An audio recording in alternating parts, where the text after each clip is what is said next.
ನಮಸ್ಕಾರ. ಮೈಸೂರು ಲೋಕಸಭಾ ಕ್ಷೇತ್ರದ ಒಂದು ಇತಿಹಾಸ ಮತ್ತು ಪರಿಚಯವನ್ನು ನೋಡೋಣ.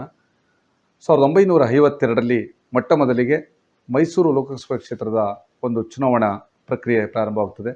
ಅಲ್ಲಿಂದ 2019ರವರೆಗೆ ನಾವು ಇತಿಹಾಸವನ್ನು ತಿರುಚಿ ನೋಡಿದ್ರೆ ಸುಮಾರು 18 ಚುನಾವಣೆ ನಡೆದಿದೆ. ಅದರಲ್ಲಿ 14 ಬಾರಿ ಕಾಂಗ್ರೆಸ್ನ ಭದ್ರಕೋಟೆಯಾಗಿ ಈ ಒಂದು ಲೋಕಸಭಾ ಕ್ಷೇತ್ರ ಹಿಡಿದಿದೆ. 4 ಬಾರಿ BJP ಗೆದ್ದಿದೆ. ಬಹುಶಃ 2008 ಏನು ಡಿಮಿಲಿಟೇಷನ್ ಏನಾಗ್ತದೆ, ಕ್ಷೇತ್ರ ಬದಲಾವಣೆ ಆಗ್ತದೆ, ಆ ನಿಟ್ಟಿನಿಂದ 2009ರಲ್ಲಿ ಪ್ರಾರಂಭ ಆಗ್ತದೆ. 2014 ಮತ್ತು 2019ರಲ್ಲಿ ಸತತವಾಗಿ BJP ಗೆಲ್ತದೆ ಈ ಮೈಸೂರು ಮತ್ತು ಕೊಡಗು ಲೋಕಸಭಾ ಕ್ಷೇತ್ರ. ಈ ಹಿಂದೆ ಮೈಸೂರು ಲೋಕಸಭಾ ಕ್ಷೇತ್ರಕ್ಕೆ ಮೈಸೂರು ಜಿಲ್ಲೆಯ ಕೇರ್ನಾರ್ ತಾಲೂಕು ಇರ್ತದೆ, ಇನ್ನೊಂದು ಬನ್ನೂರು ಕ್ಷೇತ್ರ, ಈ ಎರಡೂ ಕ್ಷೇತ್ರಗಳು ಒಳಗೊಂಡಿರ್ತದೆ. 2009ರ ನಂತರ ಮೈಸೂರಿಗೆ ಕೊಡಗನ್ನು ಸೇರಿಸುವಂಥ ಮೂಲಕ ಮೈಸೂರು ಜಿಲ್ಲೆಯ ಕೇರ್ನಗರ ಮತ್ತು ಮೈಸೂರಿನ ಬನ್ನೂರು ಕ್ಷೇತ್ರವನ್ನು ವಿಭಾಗೀಕರಣ ಮಾಡಿ ಕೇರ್ನಗರವನ್ನು ಮಂಡ್ಯ ಲೋಕಸಭಾ ಕ್ಷೇತ್ರಕ್ಕೆ ಸೇರಿಸಲಾಗ್ತದೆ, ಬನ್ನೂರನ್ನು ಚಾಮರಾಜನಗರಕ್ಕೆ ಸೇರಿಸಲಾಗಿದೆ. ಈಗ ಮೈಸೂರು ಮತ್ತು ಕೊಡಗು ಲೋಕಸಭಾ ಕ್ಷೇತ್ರಕ್ಕೆ 8 ವಿಧಾನಸಭಾ ಕ್ಷೇತ್ರಗಳು ಬರ್ತದೆ. ಒಂದು ನರಸಿಂಹರಾಜ, ಚಾಮರಾಜ, ಕೃಷ್ಣರಾಜ, ಚಾಮುಂಡೇಶ್ವರಿ, ಹುಣಸೂರು, ಪಿರಿಯಾಪಟ್ಟಣ, ಕೊಡಗಿನ ಸೋಮಾರಪೇಟೆ ಮತ್ತು ಮಡಿಕೇರಿ, ವಿರಾಜಪೇಟೆ, ಇಷ್ಟು ಕ್ಷೇತ್ರಗಳು ಬರ್ತಾಯಿದೆ. ಈ ಕ್ಷೇತ್ರಗಳಲ್ಲಿ ಈಗಾಗಲೇ 2023ರ ಚುನಾವಣೆಯನ್ನು ನಾವು ಗಮನಿಸಿದಾದರೆ 5 ಕ್ಷೇತ್ರಗಳಲ್ಲಿ ಕಾಂಗ್ರೆಸ್ಸನ್ನು ಗೆದ್ದಿದೆ. 3 ಕ್ಷೇತ್ರಗಳಲ್ಲಿ 2 ಹುಣಸೂರು ಮತ್ತು ಚಾಮುಂಡೇಶ್ವರಿಯಲ್ಲಿ JDS ಗೆದ್ದಿದೆ. ಕೃಷ್ಣರಾಜದಲ್ಲಿ BJP ಗೆದ್ದಿದೆ. ಇವೆಲ್ಲವನ್ನು ಅವಲೋಕಿಸಿದಾಗ 2014ರಲ್ಲಿ ಪ್ರತಾಪ್ ಸಿಂಹ ಹೊಸ ಒಬ್ಬ ಯುವ ಪತ್ರಕರ್ತನನ್ನು BJP ಪಕ್ಷದಿಂದ ಸ್ಪರ್ಧೆಗೆ ಒಡ್ಡದ ಸಂದರ್ಭದಲ್ಲಿ JDSನಿಂದ ನ್ಯಾಯವಾದಿ ಚಂದ್ರಶೇಖರ್ ಅವರು ಸ್ಪರ್ಧೆ ಮಾಡ್ತಾರೆ. ಅದರ ವಿರುದ್ಧ ಕಾಂಗ್ರೆಸ್ ಪಕ್ಷ ಮಾಜಿ ಸಂಸದ ಅಂತ H. ವಿಶ್ವನಾಥ್ ಅವರು ಆ ಸ್ಪರ್ಧೆಯಲ್ಲಿರ್ತಾರೆ. ಅಂಥ ಸಂದರ್ಭದಲ್ಲಿ ಮೈಸೂರು ಮತ್ತು ಕೊಡಗು ಲೋಕಸಭಾ ಕ್ಷೇತ್ರವನ್ನು ಪರಿಗಣಿಸುವುದಾದರೆ ಅಲ್ಲಿ ನಾವು ಒಂದು ಜಾತಿಯ ಲೆಕ್ಕಾಚಾರವನ್ನು ಗಮನಿಸಬೇಕಾಗ್ತದೆ. ಬಹುಶಃ ಜಾತಿಯನ್ನು ಆಧಾರವಾಗಿ ಇಟ್ಟುಕೊಳ್ಳೋದಾದರೆ ಒಕ್ಕಲಿಗ ಸಮಾಜ ಪ್ರಾಬಲ್ಯವನ್ನು ಈ 2 ಕ್ಷೇತ್ರಗಳಲ್ಲಿ ಮೈಸೂರು ಮತ್ತು ಕೊಡಗು ಜಿಲ್ಲೆಯಲ್ಲಿ ಒಕ್ಕಲಿಗ ಜಾತಿ ಪ್ರಾಬಲ್ಯವನ್ನು ಹೊಂದಿದೆ. ಈ ನಿಟ್ಟಿನಲ್ಲಿ ಇದಲ್ಲದೆ ಮೋದಿ ಅಲೆ ಕೂಡ ಈ ಕ್ಷೇತ್ರದಲ್ಲಿ ಹೆಚ್ಚಿದೆ ಅಂತ ಹೇಳ್ಬೋದು. ಹಿಂದೆ ಲೋಕಸಭಾ ಸದಸ್ಯರುಗಳು ಆಯ್ಕೆ ಆಗುವ ಮೂಲಕ ಪ್ರಧಾನಮಂತ್ರಿಗಳನ್ನು ಆಯ್ಕೆ ಮಾಡುವ ಸ್ಥಿತಿ ಇತ್ತು. ಬಹುಶಃ ಪ್ರಧಾನಮಂತ್ರಿ ಮೋದಿಯವರೇ ತನ್ನ ಸಂಸದರನ್ನು ಆಯ್ಕೆ ಮಾಡಿಕೊಳ್ಳುವ ಪರಿಸ್ಥಿತಿ ಬಂದಿದೆ ಅಂದರೆ ತಪ್ಪಾಗಲಾರದು. ಮೈಸೂರು ಮತ್ತು ಕೊಡಗು ಲೋಕಸಭಾ ಕ್ಷೇತ್ರದಲ್ಲಿ ಪ್ರತಾಪ್ ಸಿಂಹ ಅವರ ಆಯ್ಕೆ, ಮೋದಿಯ ಅಲೆ, ಒಕ್ಕಲಿಗರ ಪ್ರಾಬಲ್ಯದ ನಡುವೆ ಗೆಲ್ಲುವಂಥ ಸ್ಥಿತಿಯಾಗಿದೆ. ಒಂದು JDSನಿಂದ ಒಕ್ಕಲಿಗರ ಅಭ್ಯರ್ಥಿ ನ್ಯಾಯವಾದಿ ಚಂದ್ರಶೇಖರ್ ಅವರು ಕೂಡ ಕಣದಲ್ಲಿದ್ದರೂ ಕೂಡ ಆ ಸಂದರ್ಭದಲ್ಲಿ ಒಕ್ಕಲಿಗ ಮತಗಳು ಯುವ ಪತ್ರಕರ್ತ ಒಕ್ಕಲಿಗ ಸಮುದಾಯಕ್ಕೆ ಸೇರಿದಂಥ ಪ್ರತಾಪ್ ಸಿಂಹ ಅವರನ್ನ ಗೆಲ್ಲಿಸುವ ನಿಟ್ಟಿನಲ್ಲಿ ನಿಚ್ಚಳವನ್ನು ಕೊಟ್ಟಿದೆ ಅಂತ ಹೇಳ್ಬೋದು. 2019ಕ್ಕೆ ತೆಗೆದುಕೊಂಡಾಗ ಕಾಂಗ್ರೆಸ್ ಮತ್ತು JDS ಎರಡೂ ಕೂಡ ಮೈತ್ರಿಯಾಗಿ CH ವಿಜಯಶಂಕರ್ ಅವರನ್ನು ಅಭ್ಯರ್ಥಿಯಾಗಿ ಇಳಿಸ್ತದೆ. BJPಯಿಂದ ಪ್ರತಾಪ್ ಸಿಂಹ ಅವರನ್ನು ಕಣಕ್ಕೆ ಸ್ಪರ್ಧೆಯನ್ನು ನೋಡ್ತಾರೆ. ಆ ಚುನಾವಣೆಯನ್ನು ನೋಡಿದಾಗ ಆಗಲೂ ಕೂಡ ಒಕ್ಕಲಿಗ ಸಮಾಜದ ಓಟುಗಳು JDSನಲ್ಲಿ ಉಳಿಯದೆ BJPಯತ್ತ ಪ್ರತಾಪ್ ಸಿಂಹ ಅವರನ್ನ ಬೆಂಬಲಿಸಿದ್ದನ್ನು ನಾವು ಗಮನಿಸಬೇಕಾಗ್ತದೆ. ಭಾಳ ನಿಖರವಾಗಿ ನಾವು ನೋಡೋದಾದರೆ ಅಂಕಿಅಂಶಗಳನ್ನು ನೋಡೋದಾದರೆ ಜಾತಿಯ ಲೆಕ್ಕಾಚಾರ, ಮೋದಿಯ ಅಲೆಯ ಅಂಶದಿಂದ ಅವರು ಗೆದ್ದರು ಅಂತ ಹೇಳ್ಬೋದು. ಈ ನಿಟ್ಟಿನಲ್ಲಿ ಇದಾಗಿದೆ.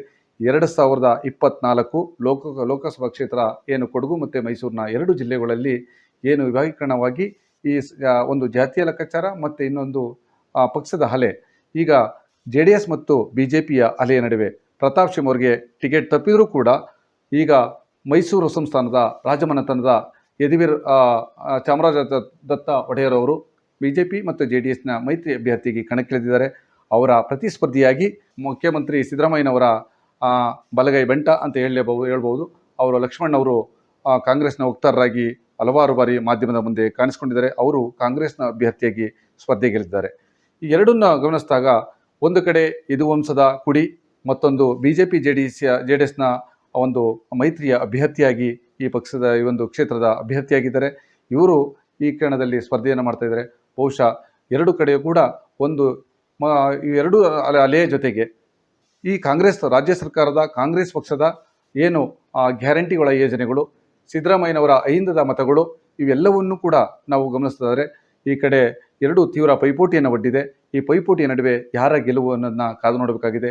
ಈ ಗ್ಯಾರಂಟಿಗಳ ಯೋಜನೆಗಳು ಕೈ ಹಿಡಿತದ ಲಕ್ಷ್ಮಣ್ ಅವರನ್ನು, ಇಲ್ಲ ಇದರ ವಿರುದ್ಧವಾಗಿ ರಾಜಮನೆತನದ ಕುಡಿ ಏನಿದೆ, JDS ಮತ್ತು BJPಯ ಮೈತ್ರಿಯ ಜೊತೆಗೆ ಮೋದಿಯ ಅಲೆಯ ನಡುವೆ ಒಕ್ಕಲಿಗರ ಮತಗಳು ನಿರ್ಣಾಯಕವಾಗುತ್ತದೆ.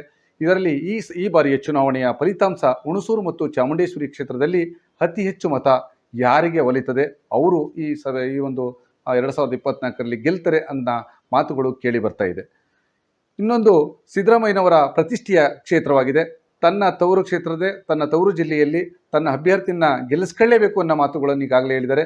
ನಾನು ಗೆದ್ದರೆ ಮಾತ್ರ, ನನ್ನ ಅಭ್ಯರ್ಥಿ ಗೆದ್ದರೆ ಮಾತ್ರ ನನ್ನ ಅಧಿಕಾರ ಉಳಿತದೆ ಅಂತಲೂ ಕೂಡ ಅವರು ಹೇಳಿದ್ದಾರೆ. ಇಂಥ ಮಾತುಗಳನ್ನು ಕೇಳಿದಾಗ ಸಿದ್ದರಾಮಯ್ಯನವರಿಗೆ ಇದು ಪ್ರತಿಷ್ಠಿತ ಕಣವಾಗಿದೆ ಅಂತ ಹೇಳ್ಬೋದು. ಈ ನಿಟ್ಟಿನಲ್ಲಿ ಒಂದು ಲಕ್ಷ್ಮಣವ್ರನ್ನ ಗೆಲ್ಲಿಸ್ಕೊಳ್ಳುವಂಥ ಪ್ರಯತ್ನ ನಡೀತಾ ಇದೆ. ಇದರ ಹಿನ್ನೆಲೆಯಲ್ಲೇ ಇತ್ತೀಚೆಗೆ ನಡೆದಂಥ ಮಾಜಿ ಸಂಸದ ಕಾಂಗ್ರೆಸ್ ಇಂದ JDSಗೆ ಹೋಗಿದ್ರು, JDSಯಿಂದ ಅವರು BJPಗೆ ಹೋಗಿದ್ರು, BJPಯಿಂದ ಮತ್ತೆ ಕಾಂಗ್ರೆಸ್ಗೆ ಅವರು ಟಿಕೆಟ್ ಸಿಗ್ತದೆ ಅಂತೇಳಿ ಹೋಗಿದ್ರು. ಮತ್ತೆ ವಿಶ್ವನಾಥ್ ಅವರಾದಂಥ ಮಾಜಿ ಸಂಸದರಾದಂಥ ವಿಶ್ವನಾಥ್ ಅವರು ಮತ್ತೆ JDSನ ಮತ್ತು BJPಯನ್ನು ಯದುವೀರವ್ರನ್ನ ವಿರೋಧವಾಗಿ ಆಯ್ಕೆ ಮಾಡಬೇಕು ಅಂತೇಳಿ ಅವರು ಕೂಡ ಪಕ್ಷವನ್ನು ಸೇರ್ತಾ ಇದ್ದಾರೆ. ಬಹುಶಃ ಇದು ಸಿದ್ದರಾಮಯ್ಯನವರಿಗೆ ಹಿನ್ನಡೆ ತರ್ತದ.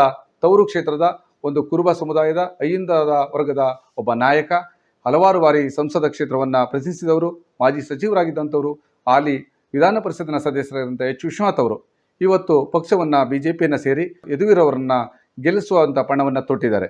ಇದು ಸಿದ್ದರಾಮಯ್ಯನವ್ರಿಗೆ ಎಲ್ಲೋ ಒಂದು ಕಡೆ ಸವಾಲಾಗಿದೆ ಅಂತ ಹೇಳ್ಬೋದು. ಮತ್ತೊಂದೆಡೆ JDSನ ಒಂದು ಕೋರ್ ಕಮಿಟಿಯ ರಾಜ್ಯ ಅಧ್ಯಕ್ಷರಾದಂಥ GT ದೇವೇಗೌಡರು ಕೂಡ ಇತ್ತೀಚೆಗೆ ಒಂದು ಸವಾಲನ್ನು ಒಡ್ಡಿದ್ದಾರೆ. ಬಹುಶಃ ಇಲ್ಲದ ಸಲ್ಲದ ಆರೋಪ ಮಾಡುವ ಬದಲು ತಾವು ನೇರವಾಗಿ ಚುನಾವಣೆಗೆ ಬನ್ನಿ, ಸ್ಪರ್ಧೆಗೆ ಇದ್ದೇನೆ ಅಂತೇಳಿ ಪಂಥವನ್ನು ನೀಡಿದ್ದಾರೆ.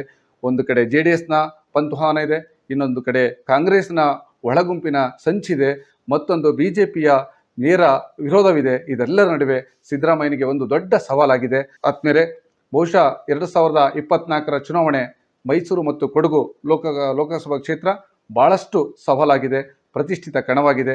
ಇದು ಎರಡು ಪಕ್ಷಕ್ಕೂ ಕೂಡ ಗೆಲುವಿನ ಮುಳ್ಳಿನ ಹಾದಿಯನ್ನು ಕಾಣ್ತಾ ಇದ್ದೇವೆ. ಬಹುಶಃ ನಾನು ಗೆದ್ದೆ ಅನ್ನುವ ಎರಡು ಪಕ್ಷಗಳ ಅಷ್ಟು ಸುಲಭದ ದಾರಿ ಆಗಿಲ್ಲ ಅನ್ನೋದನ್ನ ನಾವು ಸ್ಪಷ್ಟತೆಯನ್ನು ಪಡಿಸಬೇಕಾಗ್ತದೆ.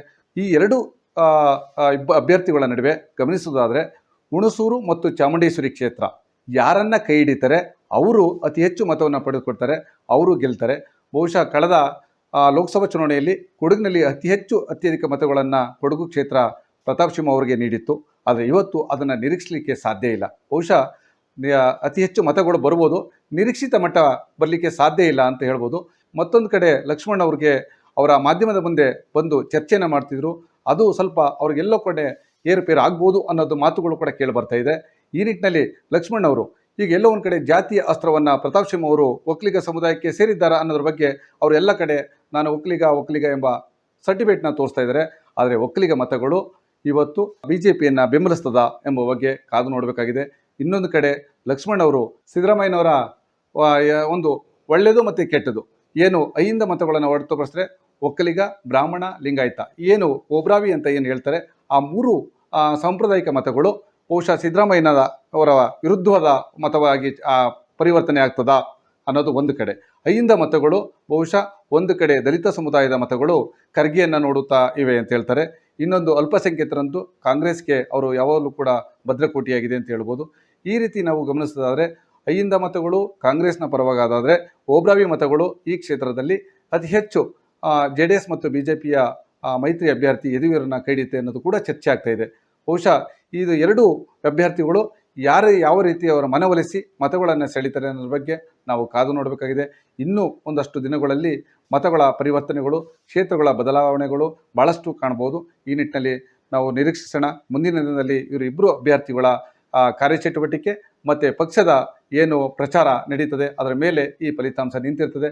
ಒಟ್ಟಾರೆ ಹೇಳೋದಾದರೆ ಮೈಸೂರು ಮತ್ತು ಕೊಡಗು ಲೋಕಸಭಾ ಕ್ಷೇತ್ರದಲ್ಲಿ ನಾವು ಗಮನಿಸೋದಾದರೆ ಒಟ್ಟು 8 ಕ್ಷೇತ್ರಗಳಲ್ಲಿ 6 ಕ್ಷೇತ್ರಗಳಲ್ಲಿ ಏರುಪೇರಾದರೂ ಕೂಡ ಹುಣಸೂರು ಮತ್ತು ಚಾಮುಂಡೇಶ್ವರಿ ಕ್ಷೇತ್ರ ನಿರ್ಣಾಯಕ ಪಾತ್ರವನ್ನು ವಹಿಸ್ತದೆ ಅಂತ ಮತ್ತೊಮ್ಮೆ ಹೇಳ್ತಾ ಇಲ್ಲಿಗೆ ನಾನು ಈ ಒಂದು ಅಂಕಿಅಂಶವನ್ನು ಹೇಳಿ ನನ್ನ ಮಾತನ್ನು ಮುಗಿಸ್ತೇನೆ.